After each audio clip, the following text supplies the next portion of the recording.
5 ಅಂಕದ ಪ್ರಶ್ನೆ. 56ನೇ ಪ್ರಶ್ನೆ. ಶೂನ್ಯತೆಗಳ ಮೊತ್ತ ಮತ್ತು ಗುಣಲಬ್ಧಗಳು ಕ್ರಮವಾಗಿ -6 ಮತ್ತು 8 ಆಗಿರುವ ವರ್ಗ ಬಹುಪದೋಕ್ತಿಯನ್ನು ಬರೆಯಿರಿ. ಈ ವರ್ಗ ಬಹುಪದೋಕ್ತಿಯ ಶೂನ್ಯತೆಗಳನ್ನು ಕಂಡುಹಿಡಿಯಿರಿ. ಶೂನ್ಯತೆಗಳು ಮತ್ತು ಸಹಗುಣಕಗಳ ನಡುವಿನ ಸಂಬಂಧ ತಾಳೆ ನೋಡಿ. ಇಲ್ಲಿ ಶೂನ್ಯತೆಗಳ ಮೊತ್ತ ಮತ್ತು ಗುಣಲಬ್ಧವನ್ನು ಕೊಟ್ಟಿದ್ದಾರೆ. ಮೊತ್ತ ಎಷ್ಟು? -6. ಗುಣಲಬ್ಧ ಎಷ್ಟು? 8. ಮೊತ್ತವನ್ನು ನಾವು ಹೇಗೆ ಬರಿತೀವಿ? ಆಲ್ಫಾ ಪ್ಲಸ್ ಬೀಟಾ ಅಂತ ಬರಿತೀವಿ. ಆಲ್ಫಾ ಪ್ಲಸ್ ಬೀಟಾ ಏನು? -6. ಗುಣಲಬ್ಧವನ್ನು ಆಲ್ಫಾ ಬೀಟಾ ಅಂತ ಬರಿತೀವಿ. Alpha beta 8. ಈಗ ನಾವು ಮೊದಲಿಗೆ ಏನು ಮಾಡಬೇಕು? ವರ್ಗ ಬಹುಪದೋಕ್ತಿಯನ್ನು ಬರಿಬೇಕಾಗತ್ತೆ. ಆಲ್ಫಾ ಪ್ಲಸ್ ಬೀಟಾ ಮತ್ತು ಆಲ್ಫಾ ಬೀಟಾಗಳನ್ನು ಒಳಗೊಂಡಿರುವಂತೆ ಬಹುಪದೋಕ್ತಿ ಏನಾಗುತ್ತೆ? x² minus alpha plus beta into x plus alpha beta equals x² ಹಾಗೆ ಬರೆಯೋಣ. ಈ ಮೈನಸನ್ನು ಕೂಡ ಹಾಗೆ ಬರೆಯೋಣ. ಆಲ್ಫಾ ಪ್ಲಸ್ ಬೀಟಾ ಅಂದ್ರೇನು? -6. ಅದನ್ನು ಬ್ರ್ಯಾಕೆಟಲ್ಲಿ ಬರೆಯೋಣ, ಯಾಕಂದರೆ ಮೈನಸ್ ಇರೋದ್ರಿಂದ. ಈ ಎಕ್ಸನ್ನು ಹಾಗೆ ಬರೆಯೋಣ. ನಂತರ ಪ್ಲಸ್ ಆಲ್ಫಾ ಬೀಟಾ ಇದೆ. ಇಲ್ಲಿ 8 ಇರೋದ್ರಿಂದ ನೇರವಾಗಿ +8 ಬರೆಯೋಣ. ಈಕ್ವಲ್ಸ್ ಏನಾಯಿತು? ಈ x² x² ಹಾಗೆ ಬರೆಯೋಣ. -6 ಅಂದರೆ +6 ಆಗುತ್ತೆ. 6x +8 ಇದು ಬಹುಪದೋಕ್ತಿ. ನಮಗೆ ದೊರಕಿದಂತಹ ಬಹುಪದೋಕ್ತಿ ಇದು. ಈಗ ಮುಂದಿನ ಹಂತದಲ್ಲಿ ನಾವೇನು ಮಾಡಬೇಕು? ಶೂನ್ಯತೆಗಳನ್ನು ಕಂಡುಹಿಡಿಬೇಕು.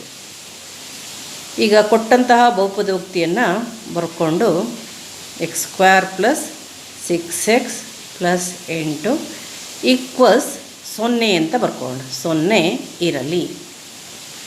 ಯಾವ ಎಕ್ಸ್ನ ಯಾವುದ ಬೆಲೆಗೆ ಈ ಬಹುಪದೋಕ್ತಿಯ ಬೆಲೆ 0 ಆಗುತ್ತೆ ಅಂತ ನಾವು ಕಂಡುಹಿಡ್ಕೋಬೇಕಾಗಿದೆ. ಅದಕ್ಕೆ ನಾವು 0 ಅಂತ ಇಟ್ಕೊಂಡಿವಿ. ಈಗ ಇಲ್ಲಿ ನಾವು ಮಧ್ಯಪದವನ್ನು ಹೊಡಿಬೇಕಾಗತ್ತೆ. ಮೊತ್ತ ಮತ್ತು ಗುಣಲಬ್ಧವನ್ನು ತಗೊಂಡು x² × 8 ಮೊತ್ತ ಮತ್ತು ಗುಣಲಬ್ಧ ತಗೊಳ್ಳೋಣ. ಗುಣಲಬ್ಧ ಏನಾಗುತ್ತೆ? x² × 8 equals 8x². ನಂತರ ಮೊತ್ತ ಮಧ್ಯಪದ ಆಗುತ್ತೆ 6x ಆಯಿತು. ಈಗ ಇದನ್ನು ಹೊಡಿಬೇಕಾಗಿದೆ ನಾವು. 8x² 8x². 8 ಯಾವ್ಯಾವ್ದ್ರ ಮಗ್ಗಿಲಿದೆ ಅನ್ನೋದನ್ನು ಗಮನಿಸಬೇಕು. ಇಲ್ಲಿ ಗುಣಲಬ್ಧಕ್ಕೆ ಪ್ಲಸ್ ಚಿಹ್ನೆ ಇರೋದ್ರಿಂದ ಎರಡು ಸೇಮ್ ಸೈನ್, ಒಂದೇ ಚಿಹ್ನೆ ಬರುತ್ತೆ. ಯಾವ ಚಿಹ್ನೆ ಬರುತ್ತೆ ಅಂದರೆ ಮೊತ್ತದ ಚಿಹ್ನೆ, ಮಧ್ಯಪದದ ಚಿಹ್ನೆ ಬರುತ್ತೆ. 2 ಪ್ಲಸ್ ಇರೋದ್ರಿಂದ ಪ್ಲಸ್ ಆಗುತ್ತೆ. ಈಗ ಇಲ್ಲಿ ಯಾವ ಮಗ್ಗಿಯಲ್ಲಿ 8 ಬರುತ್ತೆ ಅನ್ನೋದನ್ನು ನಾವು ಗಮನಿಸಿದರೆ 8 1 4 2 ಹಾಗೆಯೇ 2 4 1 8 ಹೀಗೆ ಬರುತ್ತೆ. ಇಲ್ಲಿ ನಮಗೆ ಉಪಯೋಗ ಬರೋದು ಯಾವುದು? 4 ಮತ್ತು 2. 4x 2x ಇವೆರಡನ್ನು ಗುಣಿಸಿದರೆ 8x² ಆಗುತ್ತೆ. ಕೂಡಿಸಿದರೆ 6x ಆಗುತ್ತೆ. ಈಗ ನಾವು ಇಲ್ಲಿ ಅದನ್ನು ಉಪಯೋಗಿಸ್ಕೊಳ್ಳೋಣ. ಮೊದಲನೇ ಪದವನ್ನು ಹಾಗೆ ಬರೆಯೋಣ.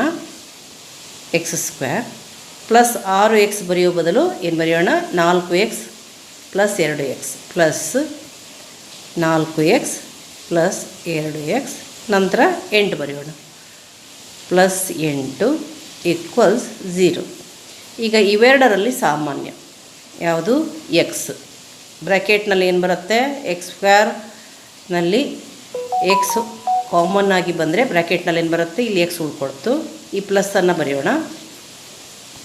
4x ಇಲ್ಲಿ x ಹೊರಗಡೆ ಇರೋದ್ರಿಂದ x × 4 ಅಂದರೆ 4x ಪ್ಲಸ್ ಈ ಪ್ಲಸ್ಸನ್ನು ಬರೆದ್ವಿ. 2x ಮತ್ತು 8ರಲ್ಲಿ ಸಾಮಾನ್ಯ ಯಾವುದು? 2. 2x ಮತ್ತು 8ರಲ್ಲಿ ಸಾಮಾನ್ಯ 2. 2 ಮತ್ತು 8 2ರ ಮಗ್ಗಿರಿದ್ದಾವೆ. ಇಲ್ಲಿ ಏನು ಉಳ್ಕೊಳ್ತು? ಮೊದಲನೇ ಪದ x ಪ್ಲಸ್ 2 ಎಷ್ಟು? 8 2 4 8 ಈಕ್ವಲ್ಸ್ 0. ಈಗ x + 4 x + 4 ಮೊದಲನೇ ಬ್ರ್ಯಾಕೆಟಲ್ಲಿ ಬರೆಯೋಣ. x + 4 ಎರಡನೇ ಬ್ರ್ಯಾಕೆಟಲ್ಲಿ ಇದು ಪ್ಲಸ್ ಇದಾಗುತ್ತೆ 2 ಈಕ್ವಲ್ಸ್ 0. ಈಗ ಇದನ್ನು 0ಗೆ ಸರಿದೂಗಿಸೋಣ. x + 4 equals 0 X plus 2 equals 0. ಇಲ್ಲಿ 2 ರೇಖಾತ್ಮಕ ಸಮೀಕರಣಗಳು ನಮಗೆ ದೊರಕಿದ್ವು. ನಾವೀಗ ಎಕ್ಸ್ನ ಬೆಲೆಯನ್ನು ಕಂಡುಹಿಡಬೇಕು. ಮೊದಲನೇ ಸಮೀಕರಣ ಬರ್ಕೊಳ್ಳೋಣ. ಇಲ್ಲಿ x plus 4 is equals to 0 ಇದೆ. ಎಕ್ಸ್ ಈಸ್ ಈಕ್ವಲ್ಸ್ ಟು ಏನಾಗುತ್ತೆ 0. 4 ಬಲಭಾಗಕ್ಕೆ ಬಂದ ತಕ್ಷಣ ಏನಾಗುತ್ತೆ -4 ಆಗುತ್ತೆ. ಅಂದರೆ ಎಕ್ಸ್ ಈಕ್ವಲ್ಸ್ ಏನಾಯಿತು -4. ಇಲ್ಲಿ ಎಕ್ಸ್ ಈಕ್ವಲ್ಸ್ +2 ಬಲಭಾಗಕ್ಕೆ ಹೋದರೆ 0 - 2 ಆಗುತ್ತೆ. ಎಕ್ಸ್ ಈಕ್ವಲ್ಸ್ ಏನಾಯಿತು -2. ಇಲ್ಲಿ ನಮಗೆ 2 ಶೂನ್ಯತೆಗಳು ದೊರಕಿದವು. Alpha is equals to -4, beta is equals to -2. Alpha is equals to -4 ಮೊದಲನೇ ಶೂನ್ಯತೆ, ಎರಡನೇ ಶೂನ್ಯತೆ ಬೀಟಾ ಈಸ್ ಈಕ್ವಲ್ಸ್ ಟು -2. ಈಗಾಗಲೇ ಅವರು ಆಲ್ಫಾ ಪ್ಲಸ್ ಬೀಟಾ ಕೊಟ್ಟಿದ್ದಾರೆ. -6 ಇದೆ. -4 ಮತ್ತು -2 ಕೂಡಿಸಿದರೆ -6. ಆಲ್ಫಾ ಬೀಟಾ 8 ಇದೆ. -4 ಮತ್ತು -2 ಗುಣಿಸಿದರೆ 8 ಸಿಗುತ್ತೆ. ಅಂದರೆ ಆಲ್ಫಾ ಪ್ಲಸ್ ಬೀಟಾ ಎಷ್ಟಿದೆ -6 ಇದೆ.